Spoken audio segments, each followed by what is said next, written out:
Bon, Donald, tu nous fais quoi, là? Tu pètes un plomb, quoi? Oh là là là là, c'est pas possible, hein. Il ne s'arrête jamais, ce monsieur.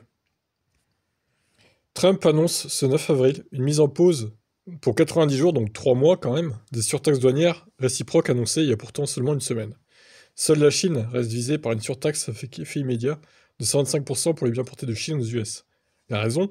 Le manque de respect de la Chine à l'égard des marchés mondiaux. On lui laissera juger le niveau du respect de part et d'autre. Pour le reste du monde, donc, les fameux tarifs à l'importation vers les États-Unis passent à 10% pour 90 jours. Le temps, selon Trump, de mener à bien les négociations avec les différents pays. Bon, en gros, il fait marche arrière, quoi, parce qu'il a vu que toutes les bourses mondiales s'effondraient et qu'il était en train de foutre en PLS toute l'économie mondiale avec sa décision. Cette décision devrait en tout cas calmer la crise démarrée par l'annonce surprise de Trump il y a quelques jours seulement. La pause annoncée de 90 jours n'indique pas une solution définitive à la situation. Pour revenir au sujet des appareils tech qui nous intéressent sur Android et des voitures électriques, du coup, la question des importations chinoises reste très importante.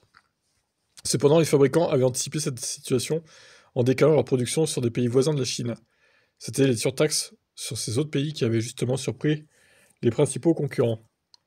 Nintendo devrait notamment pouvoir reprendre les précommandes au Canada et aux États-Unis. Cependant, la période de pause de 90 jours annoncée par Trump arrivera à expiration en plein lancement de la Nintendo Switch 2. C'est vrai qu'ils vont lancer la Switch, d'ailleurs, qui est assez décriée niveau tarif. Mais bon, ici, ça nous intéresse pas trop. Les consoles de jeux, c'est ce qui nous intéresse plus, c'est les voitures électriques.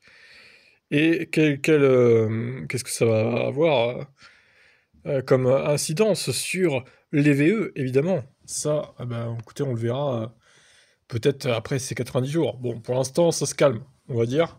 Il a fait marche arrière, hein, sauf pour la Chine, du coup.